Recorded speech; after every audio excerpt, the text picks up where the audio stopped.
Muy buenos días, quien le habla la doctora Neda Ibáñez.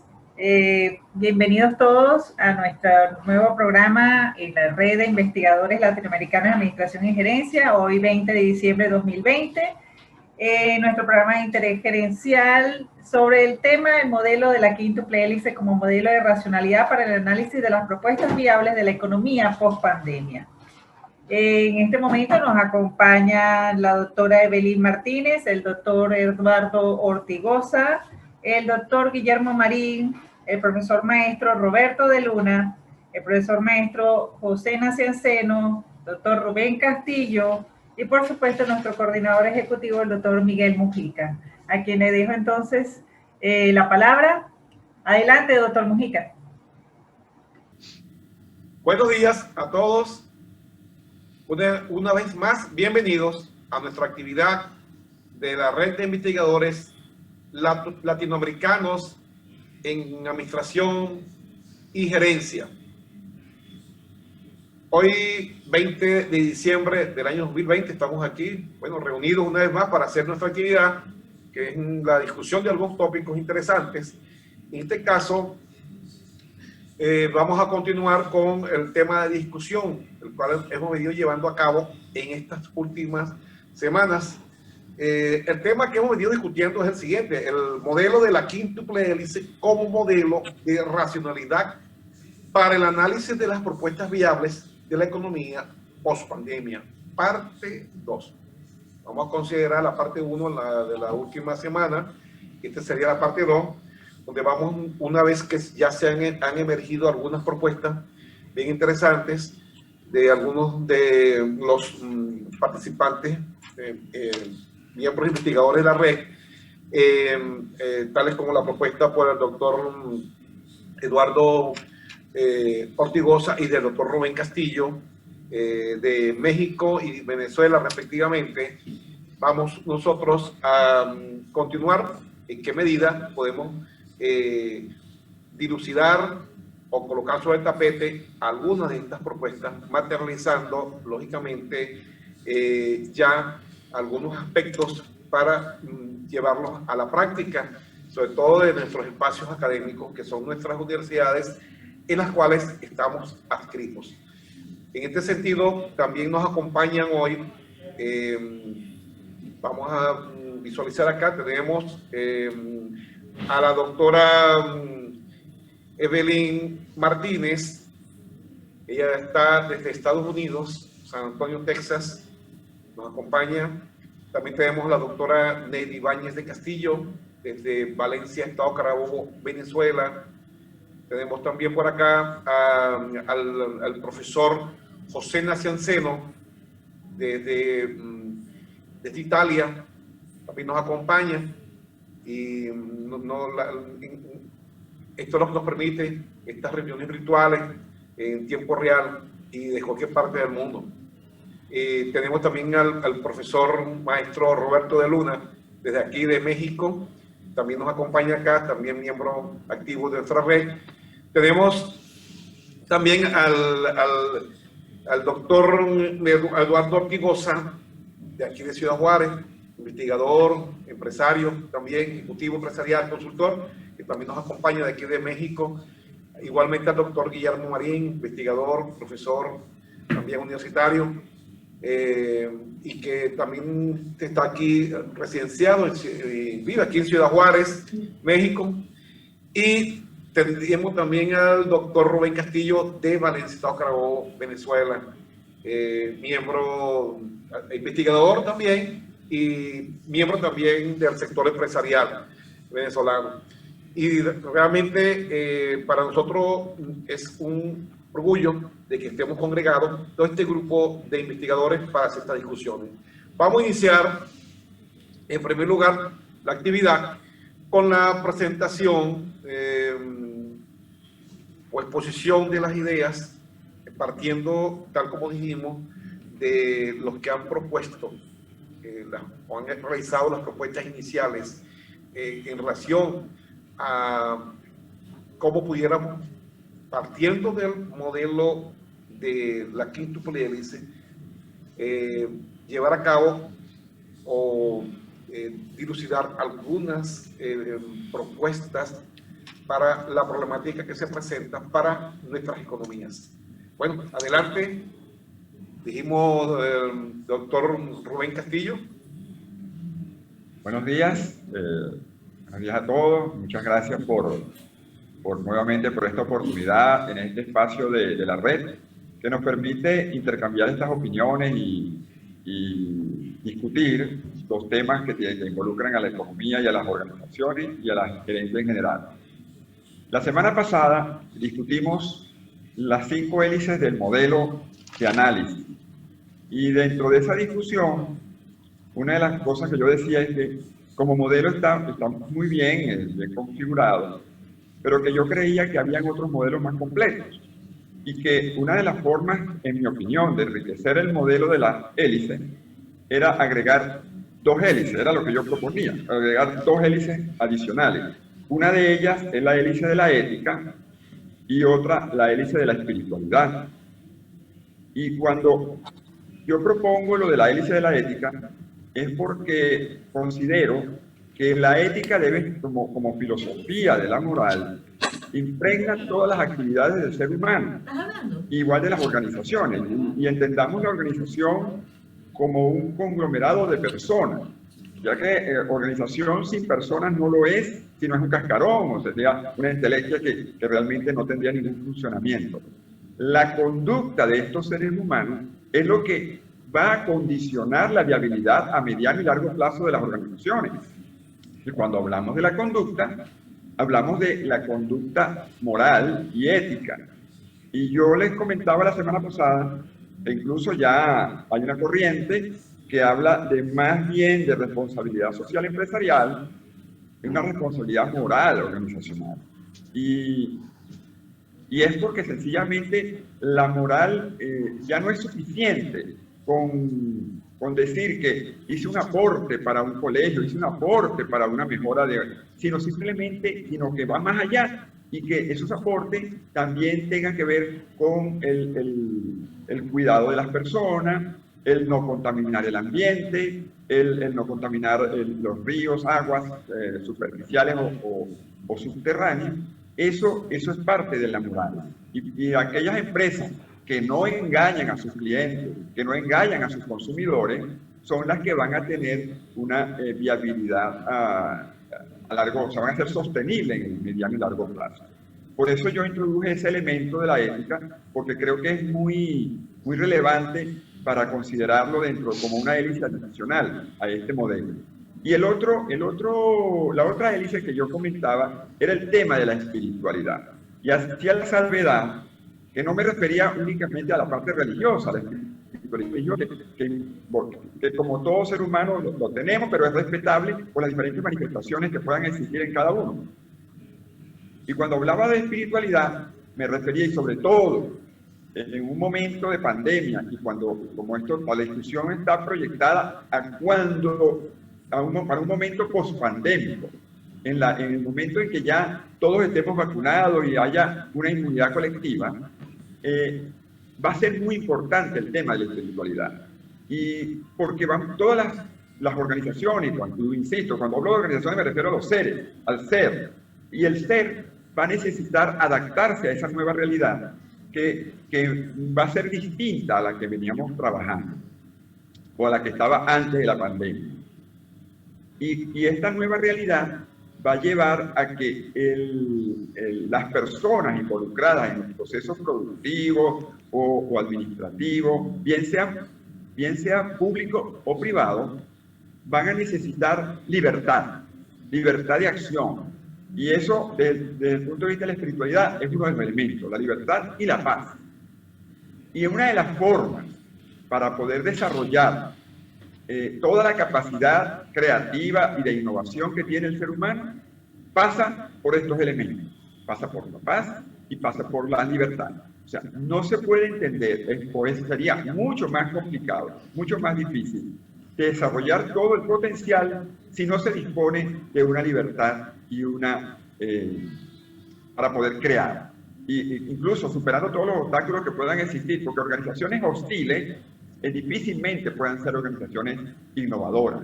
Entonces, dejo en el ambiente este tema para la discusión y cualquier observación, bienvenida. Muchas gracias. Bueno, muchas gracias por su intervención, doctor Rubén Castillo. Eso es bien interesante porque esos son, usted acaba de decir, cuando hay hostilidad en los ambientes, es el principal obstáculo para que se dé a cabo cualquier de estas propuestas que estamos mencionando. Y sobre todo si estamos hablando de las instituciones universitarias. El autor Edgar Morin, en su momento determinado, en uno de sus obras, él hablaba muchas veces que habían organizaciones que eran antropófagas y otras eran antropogénicas. Es decir, algunas hacían crecer a las personas, otras las destruían. Y es donde vemos nosotros esa factibilidad de nuestros espacios universitarios. En qué medida esos espacios, como son la academia, las universidades, es decir, los sistemas de educación superior en general, donde se forma el capital humano, en qué medida se incentiva.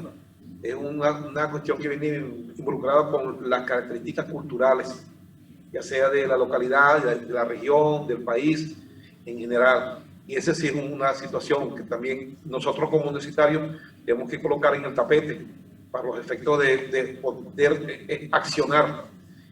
De todas formas, eso fue una parte de la discusión bien interesante, ¿no? Que se va dando en función de la perspectiva que cada quien va dando en la medida de su conocimiento de experiencia o su conocimiento formal, que es bien importante complementar acá, haciendo alusión a la teoría de Nonaki Takeuchi. Vamos adelante, el doctor Ortigosa. Muchísimas gracias, muy buenos días. Dos cosas que no puedo evitar hacer es cuando se habla de una propuesta nueva, en este caso muy interesante y muy plausible, como es el caso de agregar hélices. Pues me ganó la curiosidad y dije, bueno, ¿y no existirá ya alguna propuesta de este modelo de las quíntuple hélices, hacerlas sextuple o seguir agregando hélices? La verdad las cosas es que en la breve revisión de literatura que hice no encontré nada en ese sentido. Eso no quiere decir que nosotros no pudiéramos en algún punto hacer la propuesta. Creo que es definitivamente muy interesante y considero que la mejor manera de hacerlo y para que este grupo realmente tomara fuerza como una red de investigación latinoamericana, habría que volver a lo que considero que mejor sabe hacer este grupo, que es investigar. Y por investigar me refiero a que quizá entendiendo que las hélices realmente no son otra cosa más que los actores estratégicos, pues ese es el sinónimo de la hélice, son los actores estratégicos de las diferentes localidades en las que nos desenvolvemos, y teniendo algunos de nosotros la oportunidad de participar en nuestros diferentes centros de investigación de nuestros diferentes países, quizá lo que debiera seguir como paso inmediato es precisamente encontrar aquella revisión de literatura que nos permita decir por qué tenemos elementos de juicio para poder establecer la propuesta de nuevas hélices o de nuevos actores en este modelo, ¿verdad?, ya generado. Para tal propósito, yo siempre parto de lo que ha sido mi área de investigación, que es la gobernanza, ¿verdad? Quizá lo que procede es hacer una entrevista en nuestros diferentes lugares con los actores estratégicos para poder encontrar cuáles son aquellos elementos, por un lado los existentes, ¿verdad?, que es el tema de la empresa, del gobierno, ¿verdad?, y por qué no hacer una entrevista, aprovechando la posibilidad que tenemos algunos de nosotros en nuestras universidades. En el caso del doctor Mujica Marín y un servidor, que tenemos la oportunidad de tener alumnos que la mayoría se desenvuelven como profesionistas. generar un instrumento de entrevista para poder encontrar cuáles son aquellos elementos que permitan fortalecer la participación de la quíntuple hélice y de una vez aprovechar para agregar aquellas variables que representarían tanto la hélice de la ética como de la espiritualidad. Y entonces tener un documento en cada uno de nuestros países que de manera mezclada podamos presentar a nuestros diferentes consejos de ciencia y tecnología y poderles decir: esta es la situación, en el contexto de la pandemia lo que observamos es que se van a necesitar, yéndome a la teoría de Morín de la complejidad, como decían bien atinadamente ahorita el doctor Mújica, es necesario agregar nuevos elementos, y yo creo que a partir de ahí podemos tener más fuerza desde la única trinchera que nosotros manejamos, que es la trinchera de la educación y de la academia. Entonces yo creo que esto es una oportunidad maravillosa que se nos presenta como investigadores de diferentes países para poder hacer fuerza. Sería más fácil, por ejemplo, para el doctor Marín y el doctor Mújica y un servidor, que estamos en México, decir: este documento es la mezcla de los resultados de la aplicación de entrevistas o del instrumento que hayamos decidido aplicar en otros países. Entonces esto tomaría un poquito más de fuerza, y entonces creo que estaríamos cumpliendo el papel más importante de nuestra trinchera, que es el papel de la academia a través de un análisis de diferentes países sobre cómo, primero que nada, determinar una mejora de la quíntuple hélice, y segundo, hacer la propuesta de las nuevas hélices con todo el sustento teórico y práctico de por qué queremos hacer la propuesta. Muchísimas gracias, doctor Digosa. De verdad que es muy interesante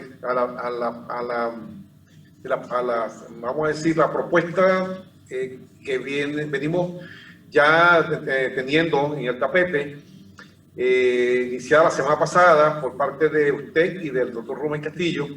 Esta parte relacionada con llevarlo en forma de proyecto interinstitucional y además también en diferentes países, me parece excelente. Y yo creo que eso también le daría bastante fortaleza a nuestra red. Y además también cumpliríamos con lo que es la responsabilidad social universitaria. Me parece excelente, y que de esa forma es la formalización que se va llevando a cabo del compromiso, nuestro compromiso como miembros de la red. Me parece muy bien, excelente, de verdad, esta propuesta que se está haciendo acá, y que parte de diferentes países donde estamos ubicados: Italia, en la parte de Estados Unidos, Perú, Ecuador, entre otros países, y México y Venezuela. Lógicamente eso da como respuesta una respuesta muy enriquecedora, porque proviene de diferentes contextos similares, pero al mismo tiempo diferentes. Y eso que es una excelente propuesta. Bueno, vamos a continuar con decíamos con la doctora Neida Ibáñez Castillo, ¿no? Adelante. Muchas gracias, doctor Miguel. Gracias a todos los participantes de esta mañana que vamos a abordar y seguimos abordando el modelo de la quíntuple hélice. La semana pasada pues conversamos un poco sobre de dónde salió este modelo de la quíntuple hélice, yendo a los orígenes desde el punto de vista de la dimensión económica, y veíamos a Marshall cómo colocaba la parte de la organización industrial dentro de lo que ya la Ketty había hablado de los factores de producción de tierra, trabajo y capital. Pues bien, entonces digamos que este modelo macro sistémico, donde tenemos varias dimensiones que estamos abordando: universidad, empresa, medio ambiente, lo social y por supuesto el Estado. Ahora bien, en este ambiente que nosotros tenemos que prepararnos para la pospandemia, estamos viendo la importancia que viene dando respuesta a lo del capital humano dentro de la universidad, el capital económico desde el punto de vista de la empresa, el capital natural y por supuesto el capital mixto que está involucrado cuando el hombre acciona sobre el medio ambiente, y el capital social donde vienen los valores y la cultura en el ámbito social, y por supuesto lo institucional, que aborda también parte de lo que es lo político en el Estado, que es la dirección del Estado. Ahora, me traen tres interrogantes que quiero compartir, porque entonces en este ámbito de prepararnos para la post-pandemia, la primera pregunta es, ¿estamos preparados para la transformación interna en cada hélice? ¿Qué es lo que ha trabado la producción conjunta traducible en capacidades, como dice Amartya Sen, de las capacidades y habilidades de cada ser humano? Y es aquí entonces donde hay que abordar la arista de la cultura innovadora y empresarial. ¿Qué estamos haciendo al respecto? Realmente, ¿cómo está nuestra cultura innovadora? La segunda pregunta es la influencia de una hélice sobre la otra. Y esa influencia entonces parte incluso por cambios actitudinales. Lo que premios Nobel como Thaler, Kahneman hablan sobre habilidades socioemocionales. ¿Cómo estamos allí para que no digamos, arrope una hélice a la otra? Y la tercera, precisamente, es la creación de una nueva superposición de las estructuras institucionales a partir de la interacción de esas hélices. Entonces allí es donde entramos en el ámbito universitario, en la colaboración, investigación y proyectos de emprendimiento. Y es interesante entonces ver cómo universidades en Latinoamérica están abordando escuelas de emprendimiento. Desde el inicio de su primer semestre ya están abordando cómo dar una respuesta a soluciones a las empresas. Y es decir, de la empresa provenga los problemas para que la universidad lo responda, y no formar nosotros acá, formar desde el punto de vista de la universidad para la empresa. Entonces tiene que haber una interacción allí de cambio transformacional. Y esto entonces parte de lo que la puesta del doctor Rubén Castillo y el doctor Eduardo Ortigosa hablaban sobre precisamente de los cambios desde el punto de vista espiritual y de lo ético. Y ahí es donde yo quiero brindar, digamos, un trabajo que ya hemos adelantado el doctor Miguel Mujica, el doctor Rubén Castillo y mi persona, sobre mediciones para estas hélices, ¿no? En el caso de la dimensión espiritual, vemos indicadores de bienestar subjetivo, que viene dado por el índice de desarrollo humano, ajustado por desigualdad, que es importante los ajustes, el índice de calidad de vida, índice de felicidad o la satisfacción digamos, con la vida. El segundo indicador de libertad que hablaba Rubén va más hacia lo que es la libertad política, la libertad civil, la libertad de prensa, para lo cual hay índices al respecto. Y la paz. La paz, el índice global de paz. ¿Por qué estamos invirtiendo en gastos militares? Hace falta esto. Y lo ético, en, digamos, tres indicadores básicos. Seguridad ciudadana, derecho del niño y adolescente, y derecho a salud y educación de calidad. Para esto hay indicadores que nos permiten medir en nuestros países con estadísticas que ya están disponibles incluso en el Banco Mundial, en el Fondo Monetario Internacional, digamos en la página de Transparencia Mundial, y que esto nos da pie para entonces formar un proyecto bastante sólido. Y con eso termino mi participación. Muchas gracias. Muchas gracias, doctora Neida. Bien interesante, ¿no? Sobre todo estos aspectos de indicadores que en el pasado no eran tomados en consideración, que vamos a hablar lo que hablaba y mencionó inicialmente el doctor Rubén Castillo, y que hemos venido trabajando, como usted lo dice, de verdad, que son la parte de la espiritualidad, la felicidad, la paz, bienestar. A lo mejor usted llevaba esto a una propuesta en un evento y la gente siempre, alguien se reía pensando que estábamos trabajando con algunas cuestiones esotéricas o cuestiones que, oye, ¿por qué tienen que ver esto con lo otro? Cuando nosotros tenemos como investigadores del área de administración y gerencia, tenemos que trabajar con los conceptos de maximizar la rentabilidad, que todavía ese concepto que se maneja en algunos espacios, que es un elemento muy importante, pero es un elemento. Hay otros elementos. Y eso es lo que estamos viendo en esta oportunidad en relación al tema que nos reúne. Bien interesante. Vamos seguidamente a oír también la muy valiosa opinión del doctor Guillermo Marín. Adelante. Gracias, doctor. Pues muy buenos días a todos.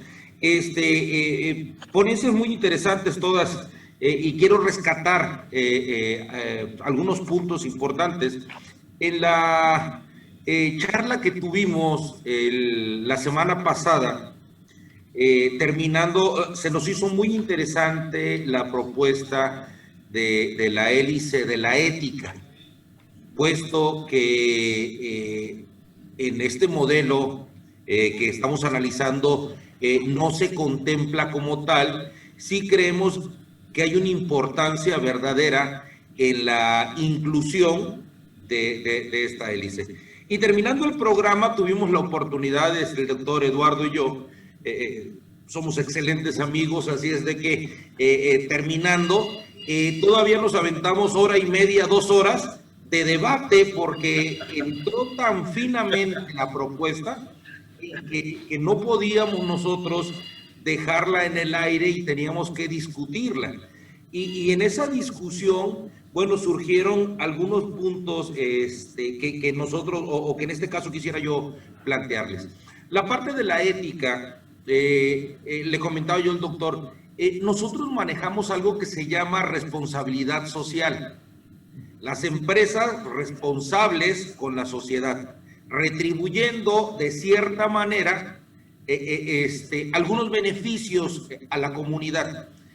Al menos aquí en México y al menos aquí en Ciudad Juárez, la responsabilidad social es tomada como una bandera para mantener una imagen de contribución, para mantener una imagen en la cual la empresa se preocupa por el medio ambiente, se preocupa por la comunidad, se preocupa por algunos aspectos importantes de la ciudad en donde se establece. Y estamos hablando sobre todo de empresas internacionales, empresas maquiladoras de otros países que traen esa práctica común.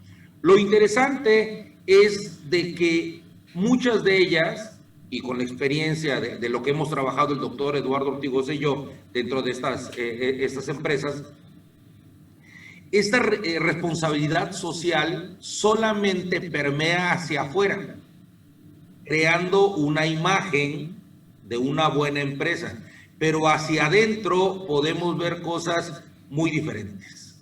Y entonces ahí es donde nosotros establecemos que la ética debe ser fundamental.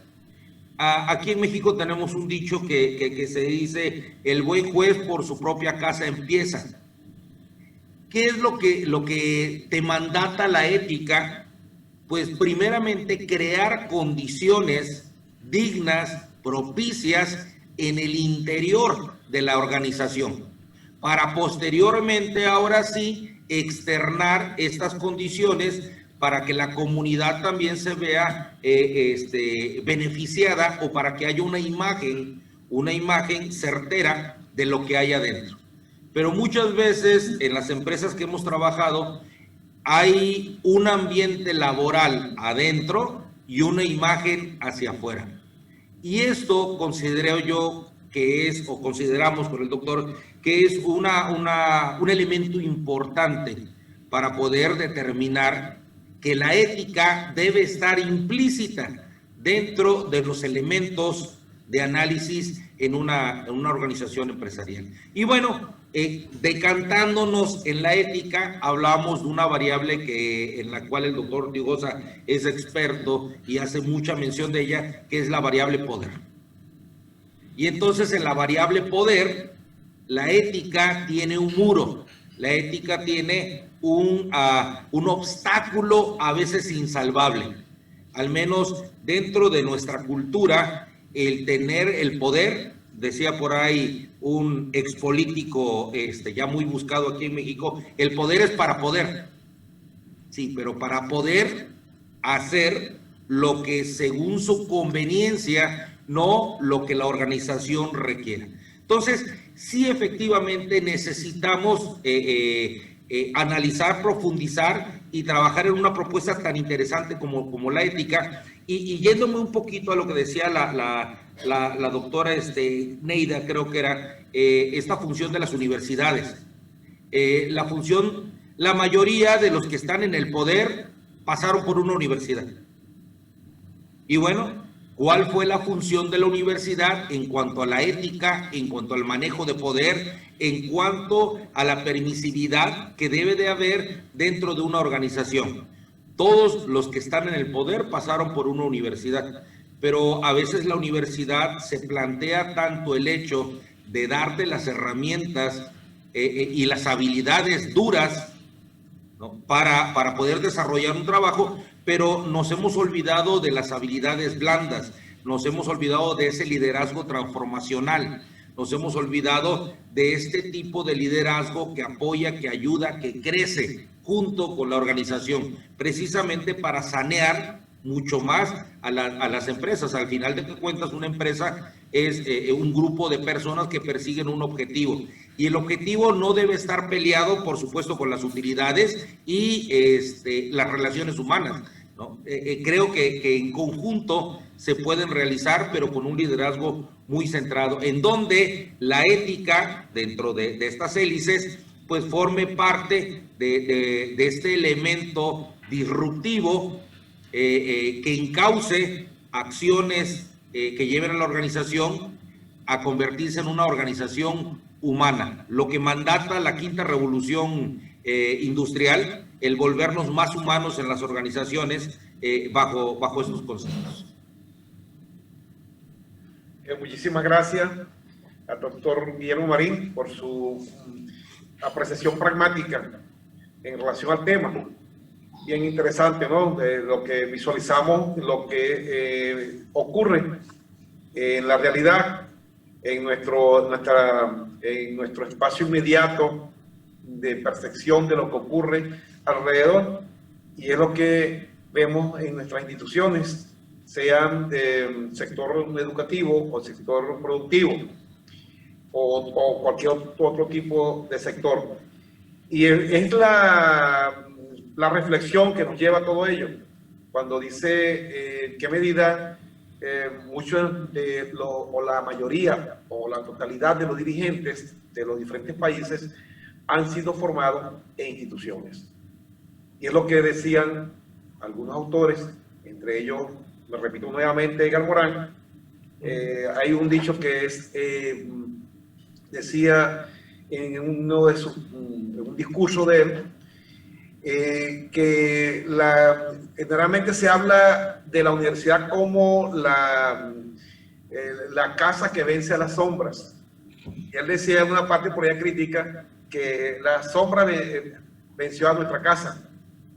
Es decir, que realmente a veces se predominan los egos de poder, y esos son los aspectos que, al menos en nuestros países, entraban u obstaculizan cualquier iniciativa alrededor de lo que venimos planteando. Y esa es la diferencia que hay entre países desarrollados y países en vía de desarrollo, ¿no? Yo rápidamente acá le voy ahí hay un tema que también, tal como lo decía el doctor Ortigosa, que esto, como decimos en Latinoamérica acá, es que si pica y se extiende.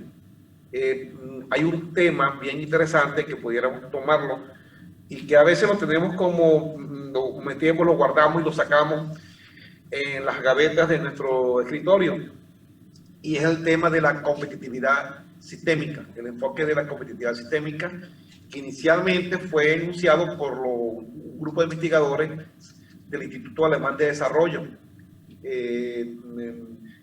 Klaus Esser, Wolfgang Hillebrand, Neil Messner y Gerd Mayer-Steimer, todos ellos del Instituto Alemán de Desarrollo de Berlín. Y que es bien interesante porque la Oficina de Cooperación y Desarrollo Económico los tomó en su momento como un referente para los estudios de competitividad, que está bastante vinculado con lo que estamos discutiendo acá, que es un problema sistémico para nuestros países. Es decir, no es solamente lo que ocurre dentro de la empresa, que es lo que a veces vemos en cuando enseñamos o se enseña administración, vemos la universidad, la administración como una forma de enseñar cómo manejar las situaciones dentro de la empresa, bien importante, pero no podemos manejar cosas dentro de la empresa sin considerar lo que ocurre en el entorno, porque todo es sistémico. Una cosa depende de la otra. Y es importante revisar esta parte también. Bueno, muchas gracias, doctor Guillermo Marín. A continuación, proseguimos con el profesor maestro Roberto de Luna. Buenos días a todos. ¿Sí se escucha? Sí, perfectamente. Ok, buenos días. Bueno, yo retomando un poco acerca de lo que hablaban anteriormente los investigadores con respecto a la ética. Considero yo que la ética en esto que viene posteriormente a la pandemia, en lo que vamos a vivir una vez que termine la pandemia, que no sabemos aún cuándo vaya a terminar, pero una vez terminada la pandemia, pues no podemos, estamos todos de acuerdo en que va a traer repercusiones por el problema económico que se está generando a partir de la pandemia. Y hablando acerca de la ética, creo que en la ética se involucra a todos los actores que intervienen en el modelo de la quinta hélice. El gobierno, las universidades, el medio ambiente, la sociedad, las empresas como tal, las firmas comerciales como tal. El gobierno creo que es un actor muy importante, sin dejar de lado también tomando la importancia de cada uno de los actores. El gobierno creo que tiene que ser un regulador en el manejo de este tiempo post-pandemia. Una vez que inicie el proceso post-pandemia, creo que el gobierno tiene que crear acciones o crear algunas medidas, una búsqueda de estrategias para poder apoyar a todos los sectores de la población, más que nada a los sectores más desfavorecidos. Sabemos que la pandemia una vez que termine la pandemia, esto va a dejar una gran cantidad de personas en la pobreza. Sabemos que los problemas económicos que se están suscitando en este momento van a dejar una gran cantidad de personas pobres, y pues el papel del gobierno va a ser tratar de aminorar o tratar en la medida de lo posible de apoyar a todas esas personas que van a quedar sin un sustento, a lo mejor todas esas personas que van a quedar sin un empleo. Creo que el gobierno va a ser un actor muy importante para poder trabajar en el apoyo de todas esas personas. Con respecto a las universidades, hablando específicamente de la ética. Creo que también las universidades tienen que ser un medio también de dignificación de los alumnos. Creo que deben de mostrar, de enseñar que los problemas que se vienen posterior a la pandemia nos van a traer también las repercusiones que ya mencioné anteriormente.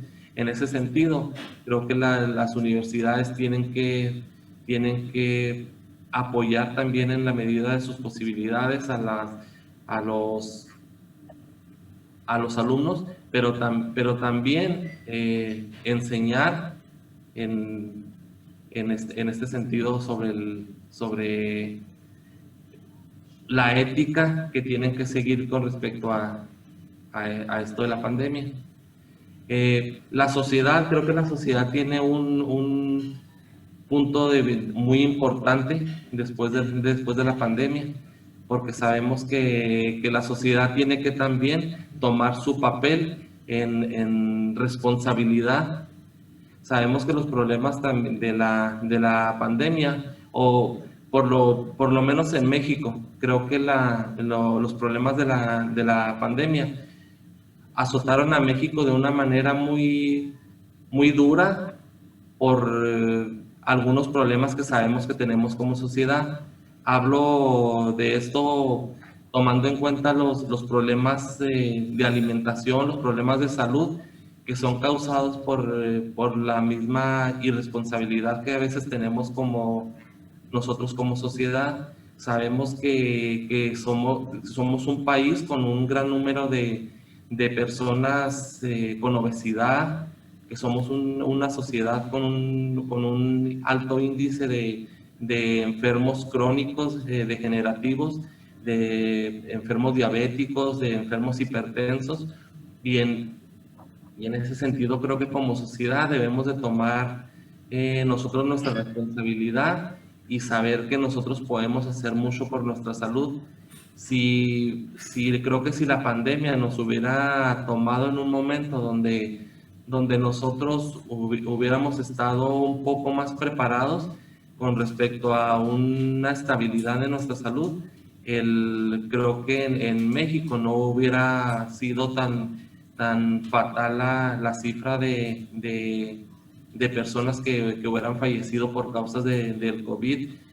Sabemos que el coronavirus, o la pandemia por coronavirus, que este problema ataca principalmente pues, a personas que tienen factores de riesgo, y estos factores de riesgo creo que nosotros pudimos ser auxiliares en haber aminorado todos estos estragos de este virus.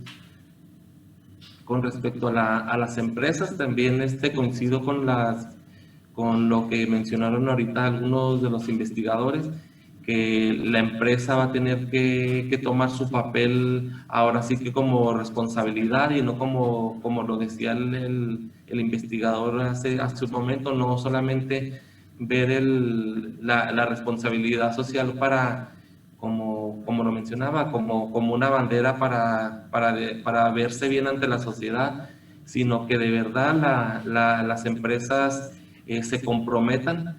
Creo que ahorita en la actualidad sí yo he visto la participación de algunas empresas con respecto a la pandemia, y me consta porque lo he visto en el área donde yo trabajo. Yo trabajo en el área de la salud, en un hospital, y creo que muchas de las empresas han sido muy, muy solidarias, han sido de gran apoyo en la donación, incluso en la donación de equipos de equipos médicos, de equipos para que nosotros podamos trabajar. Sabemos que el gobierno como por sí solo no estaba tan preparado para poder enfrentarse a un problema de esta magnitud. Sin embargo, creo que las empresas han sido un apoyo muy grande para nosotros como empleados de la salud o como sistema de salud para poder enfrentar esta pandemia. En cuanto al medio ambiente, pues también creo que también no podemos dejar de lado que los problemas que se presentan en la sociedad siempre están relacionados con el medio ambiente. El medio ambiente siempre va a ser algo muy importante para nosotros, y aquí le va a tocar también pues interrelacionar al gobierno con los organismos que se encargan de regular esto del medio ambiente, la Profepa, todos estos organismos que tratan de regular el equilibrio entre el medio ambiente de todo el entorno del medio ambiente. Eso es lo que yo quería comentar. Muchas gracias a todos. Bueno, muchísimas gracias, profesor, maestro Roberto de Luna, por su apreciación, sobre todo de su perspectiva del área de salud.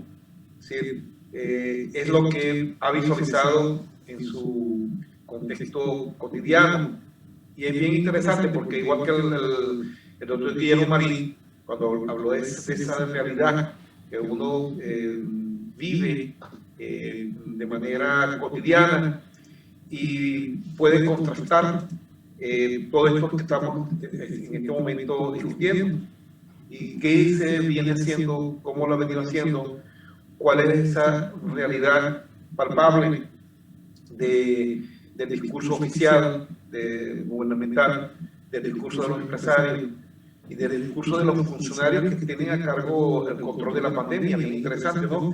Ahí había un artículo hace tiempo ya, eso lo envié aproximadamente en abril o mayo, de un autor llamado Jeremy Rifkin, donde él advertía de que estábamos ante la amenaza de una extinción y la gente ni siquiera lo sabía. ¿Qué decía, por ejemplo, él en esta parte? Él venía proponiendo, ¿verdad?, un cambio de la sociedad industrial hacia modelos más sostenibles. Y él ha escrito aproximadamente más de 20 libros dedicados a proponer fórmulas para garantizar la supervivencia en el planeta, el equilibrio en el medio ambiente y también de la raza humana. Nunca habíamos visto nosotros, al menos nuestras generaciones, tanta amenaza hacia el ser humano. Es decir, y eso es lo que ha aterrorizado a muchas personas. Pero sí, hace mucho tiempo que se ha venido haciendo pandemias,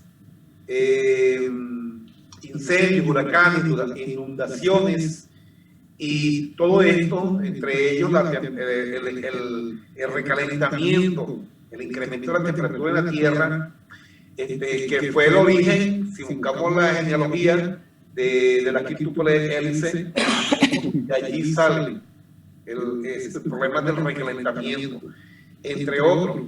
Y vemos en el pasado que incluso hubo influencia política, cuando se acuerdan la derrota legalmente de Al Gore, cuando ganó por cantidad numéricamente las elecciones de Estados Unidos, pero hubo el juego, porque una de las cosas que él decía era la incorporación inmediata de Estados Unidos al Tratado de Kioto. Y eso es una cuestión bien importante, el juego político que hizo en el momento. Entonces, esta es una cantidad de aspectos que vienen corriendo desde hace muchos años atrás, ¿no? Pero estamos viendo en este momento las consecuencias directas e inmediatas. Muy bien, el profesor maestro Roberto de Luna, por su intervención. Vamos a continuar ahora seguidamente con el profesor José Nazanceno. Bueno, saludos a todos primeramente, y Bueno, antes que se acabe la luz por acá, pues ya a esta hora ya está bajando el sol. Bueno, quería comentarle que nosotros aquí en Italia mañana comenzamos con la zona roja. Ya prácticamente el país vuelve a estar en las mismas condiciones que tuvo en el mes de marzo de este año. Ya prácticamente cierran los negocios, solamente quedan abiertos los negocios principales. Y bueno, eso es con la finalidad de evitar la tercera ola, que pudiese ser inclusive peor. Entonces, el final de año acá en Italia va a ser bastante triste, por decirlo así. Pienso que igual en México están haciendo la misma decisión a nivel gubernamental. Y en lo que tiene que ver con la ética en las diferentes hélices, bueno, yo tengo entendido de que cada una de estas hélices tiene su propio código de ética, ¿verdad? Sabemos que las universidades tienen su código de ética, las instituciones públicas tienen su propio código de ética. Lo importante es que cada uno de estos actores, cada una de estas hélices, deben saber aplicarlas y deben darle la importancia que se requiere para que la ética entonces pueda contribuir a que las actividades en cada una de estas hélices pueda llevarse a cabo de la mejor manera. Por ejemplo, yo les voy a pasar en el grupo una serie de bibliografías que conseguí sobre esta quinta hélice, y es interesante hacer notar de que sí se está dando esta quinta hélice, la aplicación de esta quinta hélice acá en Italia, pero a nivel de las regiones. Ustedes saben que acá en Italia son 21 regiones. Cada una de estas regiones prácticamente son autónomas, pueden tomar sus propias decisiones, pero es importante que hay que destacar de que ellos están incluyendo cada una de estas 21 regiones, esta quinta hélice, tomar en cuenta lo que es la aplicación del ambiente. Por ejemplo, en la parte donde estoy yo, que es la parte sur de Italia, en la isla de Sicilia, ha habido diferentes bibliografías sobre cómo se debe aplicar esta hélice acá en esta isla de Sicilia. Sabemos que acá en este sitio, esta región, primero debido a la pandemia, segundo debido a la alta desocupación que hay en cuanto a la parte juvenil, que se han ido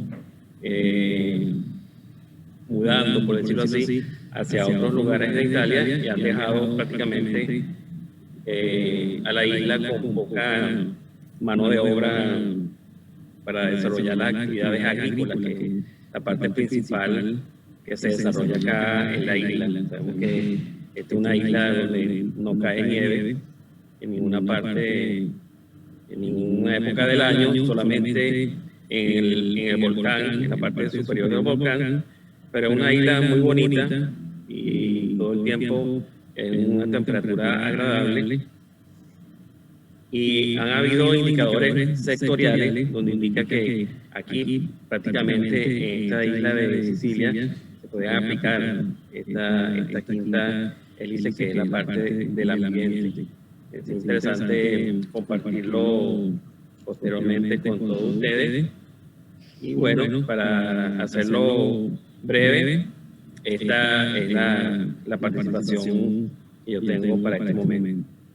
Muchas gracias, profesor Dan Salcedo, por su excelente participación y el bloqueo que nos hizo de Italia, específicamente de la región de Sicilia. Interesante, ¿verdad? Que implica otro contexto, otra realidad y otra experiencia. Muchísimas gracias.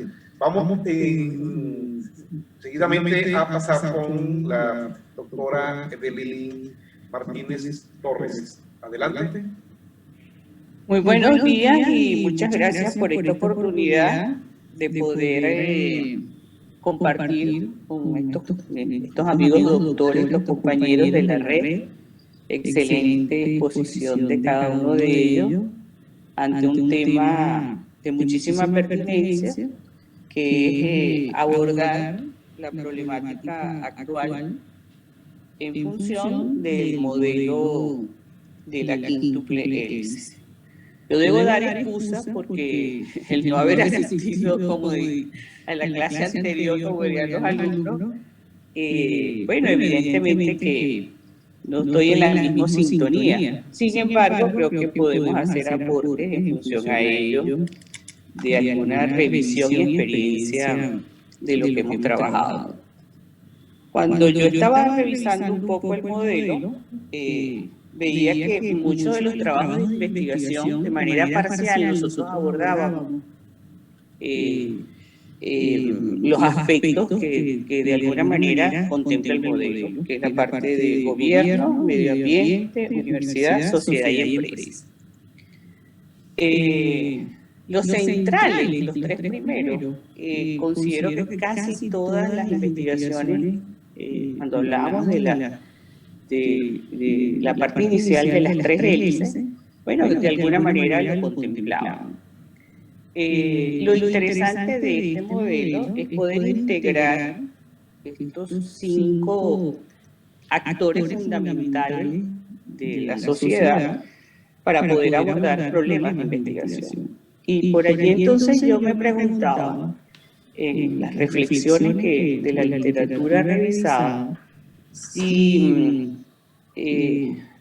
una de las grandes trabas de los modelos y de la adaptabilidad de los modelos, porque por ejemplo cuando revisábamos competitividad y sostenibilidad teníamos aportes que nos daban una aproximación bastante certera con su planteamiento. Pirela nos hablaba un poco de esa cultura del CENTE, estudiando la cultura organizacional y lo importante de trabajar más el aspecto empresarial desde el punto de vista de la cultura.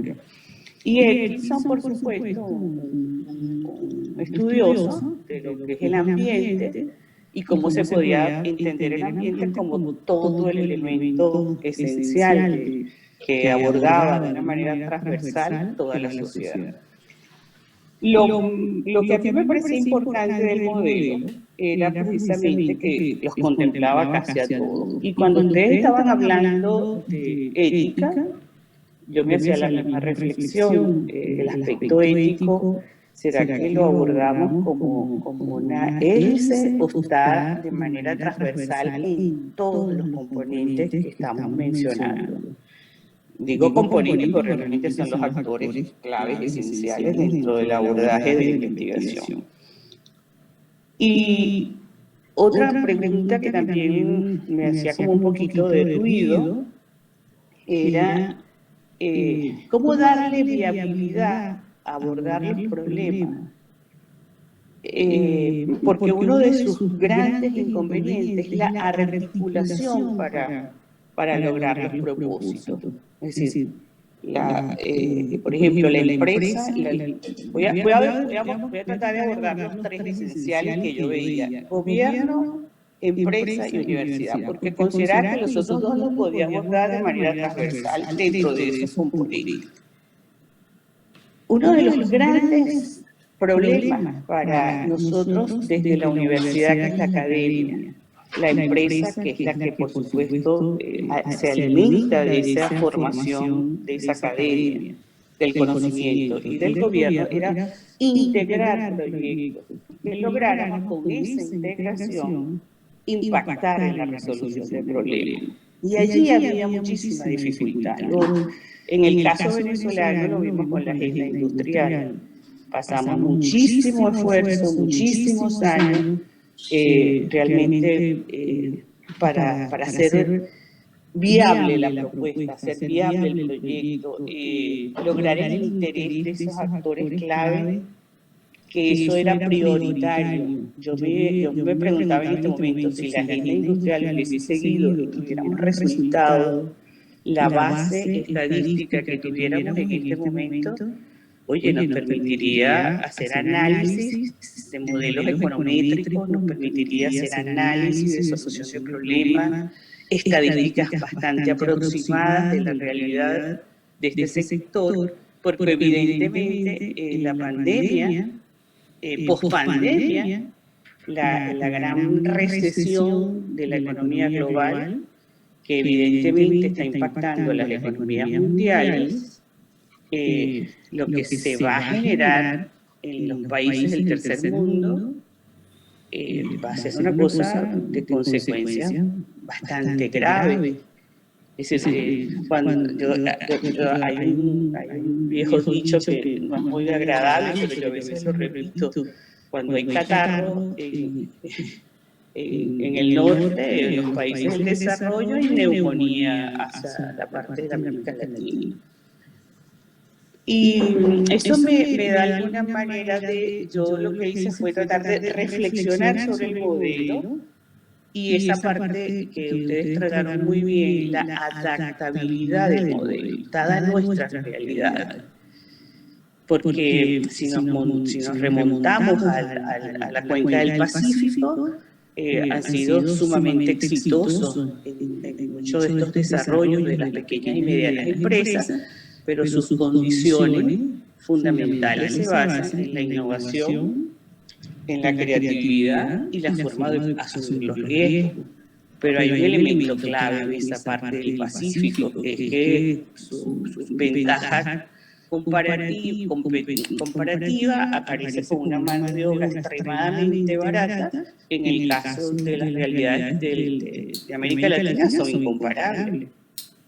Entonces, ese proceso reflexivo, que fue lo que me llevó a tratar de ver el modelo, es donde me centro para tratar de decir, es sumamente pertinente, es un abordaje bastante integral, ese es otro elemento clave.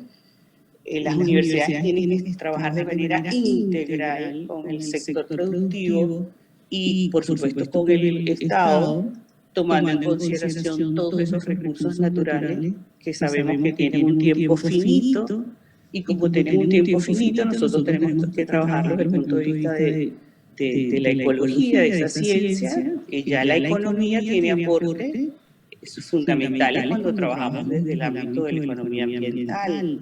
Por ejemplo, en el caso mío, que tuve la oportunidad de trabajar dando clases de ingeniería en ese programa, eso me abrió todo un horizonte para tratar de ver que la rentabilidad del negocio tiene que pasar por una forma de cuidar todos esos elementos que tienen que ver con el ambiente para poder ser sostenibles en el tiempo. Otro elemento clave que es el que no veía, que todavía creo que tengo que alimentarlo mucho más, es esa parte de la sociedad. Y si dentro de ese componente esencial de la sociedad no estaban de alguna manera también retroalimentando el problema ético. Es decir, el problema ético aborda todos estos componentes. Por eso me parece interesante la discusión que ustedes están planteando, si verlo como otro actor clave o él está incluido en todos los anteriores. Y otro aspecto importante que quiero solamente asomarlo y dejar también esa expectativa, cuando nosotros revisamos el modelo de sustitución de importaciones, que ya Miguel me va a decir que voy a empezar con la clase. El modelo de sustitución de importaciones fue el modelo más cuestionado de América Latina. En América Latina todo el mundo, de manera hasta despectiva y chistosa, se tomaba el caso del modelo de sustitución de importaciones. Y pasado el tiempo, déjenme decirle, fue el modelo que logró mayor crecimiento de las economías latinoamericanas. ¿Por qué? Bueno, porque ese modelo de ensamblaje protegido generó todo un proceso de crecimiento que financió toda la infraestructura que hoy exhiben esos países. Y de paso, generó toda una formación y calificación del talento humano. Era prácticamente imposible visualizarlo en el tiempo. Es decir, gracias a ese modelo que todos cuestionamos en su tiempo, llegaron muchísimos recursos a esas economías.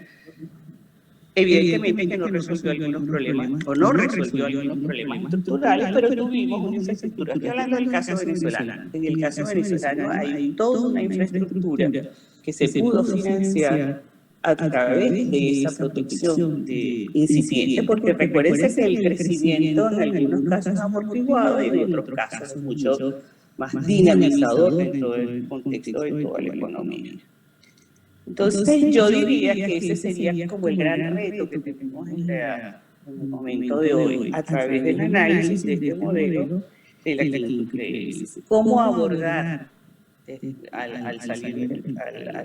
cómo abordar el año 2021 con una situación totalmente diferente? En eso comparto con el doctor Castillo y con algunos que me precedieron, que la realidad que vamos a vivir en el año 2021 es otra realidad.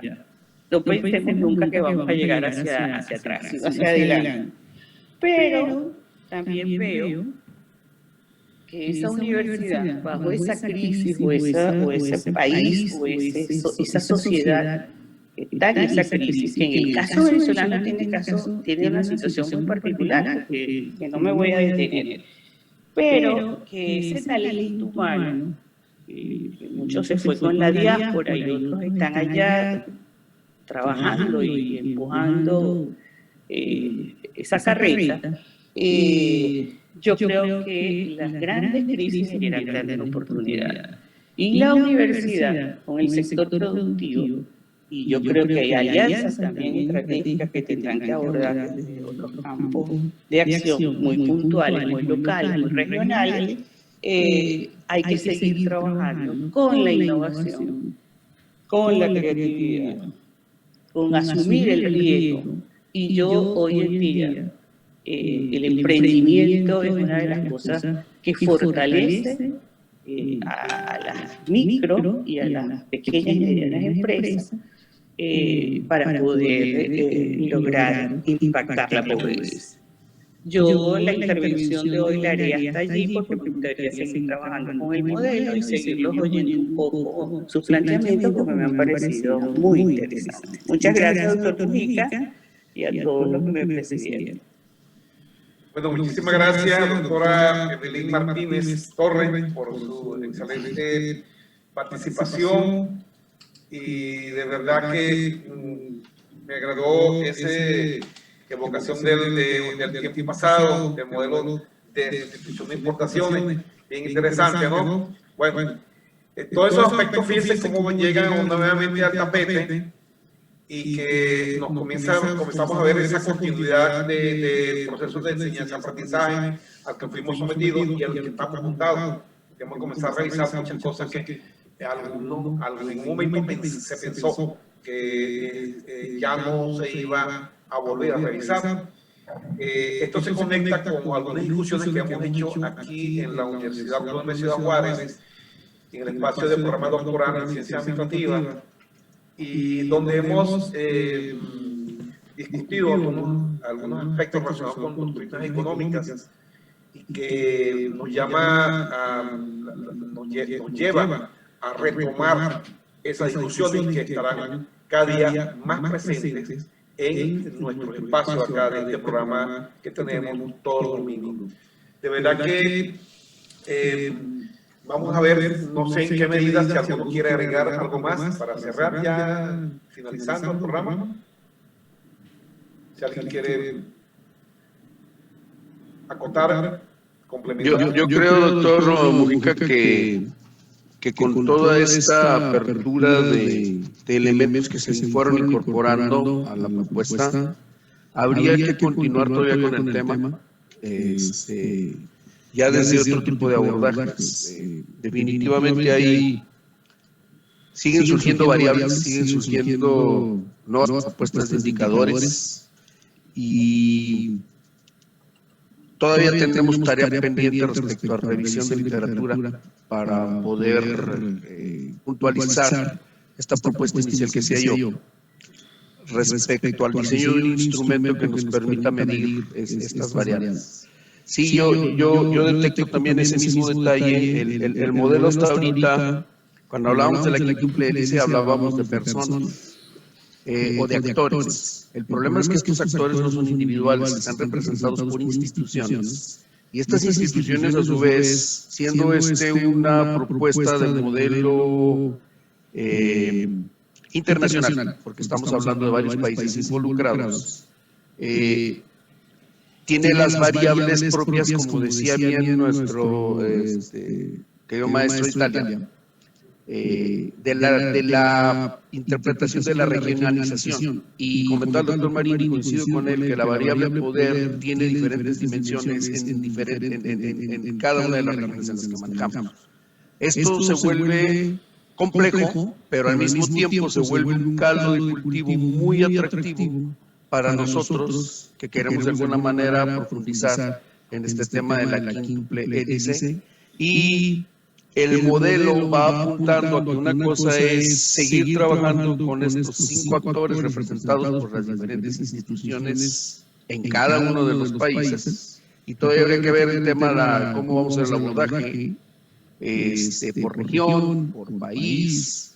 De manera inicial, decía la doctora Ibáñez, documental, para después llegar a la parte práctica, ¿verdad? De entrevistar a los actores estratégicos que representan a cada una de estas hélices. Entonces, se me ocurre a mí que quizá lo que debiéramos hacer es empezar a buscar maneras todavía, partiendo del método analítico, ¿verdad? Empezar a encontrar cuáles son aquellas partes en las que ya de alguna manera queremos enfocarnos todos de manera conjunta, porque esto se puede ir abriendo muchísimo y nos va a terminar pasando lo que les pasa a nuestros estudiantes de doctorado, que de repente se dispersa tanto el tema que perdemos la oportunidad de acotar y decir, bueno, señores, se le levanta mordidas, vamos a abocarnos a una o dos variables, que ya de por sí va a ser bastante complejo medir, pero ya con propuestas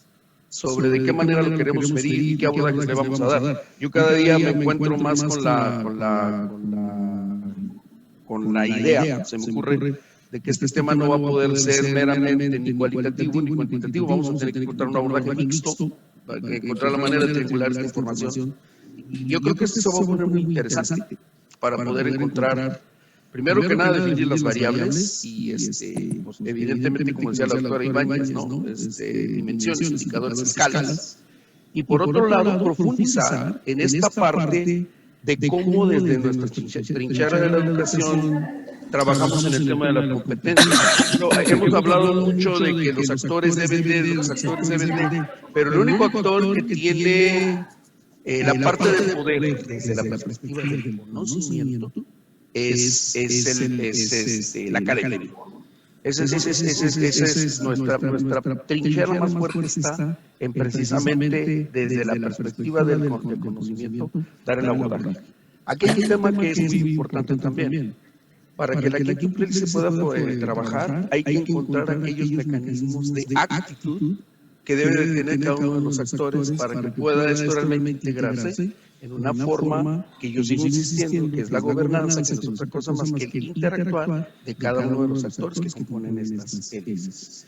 Entonces, la tarea está interesante y creo que habrá que seguir todavía filosofando un poquito más y profundizando un poquito más para poder llegar a definir de manera ahora sí sintética cuáles son aquellas variables que queremos aplicar en un instrumento que nos puede dar una pauta de propuesta como grupo investigador, que vuelvo a insistir, tiene más peso si decimos nosotros en México, oye, tenemos una investigación entre varios países, como estoy seguro le puede suceder a cada uno de los diferentes investigadores que tan dignamente representan a sus países en este Bueno, muchísimas gracias. ¿Alguien más quiere decir algo? Doctor Mojica, yo creo que está con la flor ortigosa, es cuestión de de sentarnos a investigar un poquito más en cada uno de los que está soltando como propuestas para abordarla en la siguiente reunión.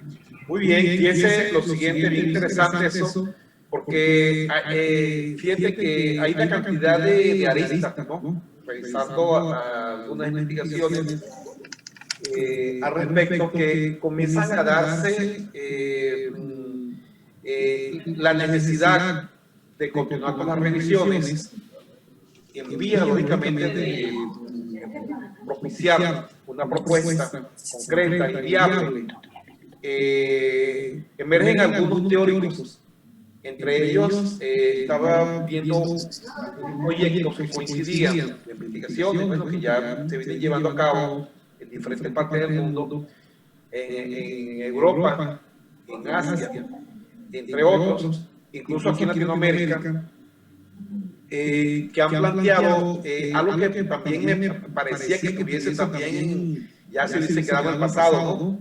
Que es los planteamientos de, no sé si se recuerdan, retoman, de Vázquez Barquero, de desarrollo endógeno o desarrollo local, bien importante acá, entra precisamente, porque el modelo de la quíntuple hélice enfoca en función del contexto, como tal, los actores, tal como han venido diciendo, todos mencionando, los actores interactúan dentro de cada contexto, véase local, véase regional o véase nacional.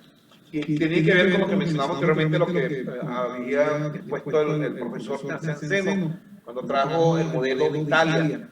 Nosotros también podemos visualizar el modelo alemán también, el modelo, incluso el modelo español también, específicamente el que se lleva a cabo, en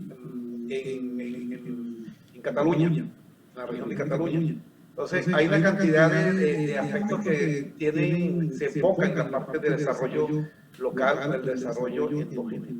Y eso es lo que pudiéramos también tomar, ¿sí? Y como dice el doctor Ortego, sería bien interesante, ¿no?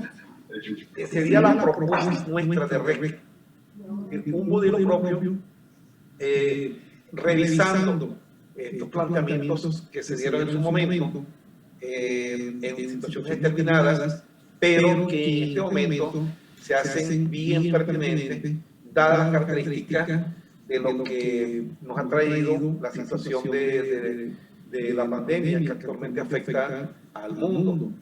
Que, tal como dice Jeremy Rifkin, hay otras situaciones que vienen, incluso sin entrar vamos a decir, en una actitud alarmista, lo que ha dicho Bill Gates recientemente, ¿sí? Que en los próximos meses puede ser más fuerte aún la próxima ola de esta pandemia. Pero ya tenemos que estar preparados y ya lo visualizamos. Y vemos nosotros, incluso en la prensa aparece la noticia de algunas zonas que a lo mejor han tenido resiliencia frente a la pandemia, donde se han venido reduciendo las estadísticas de afectados y de fallecidos, y el uso de camas en los hospitales. Pero también vemos otras zonas donde ha aumentado. El caso aquí de Ciudad de México entró en semáforo rojo, casi toque de queda. Pensamos que es preventivo por la fiesta navideña, es posible. Es una de las ciudades más pobladas de Latinoamérica y del mundo. Está concentrada mucha población allá. Entonces es posible que sea. Pero vemos que ya comenzamos a tener experiencia en cuanto al manejo de ese tipo de situaciones y otras más que van a presentarse. De verdad que muchísimas gracias a todos por su participación en este programa, porque el programa lo hacemos todos nosotros con nuestras participaciones, como investigadores, como docentes universitarios, como ejecutivos empresariales, consultores y todos los roles que desempeñamos en nuestra sociedad. Muchísimas gracias a todos y hasta el próximo programa para continuar con la discusión acerca de este tipo de tópicos tan interesantes. Muchísimas gracias a todos.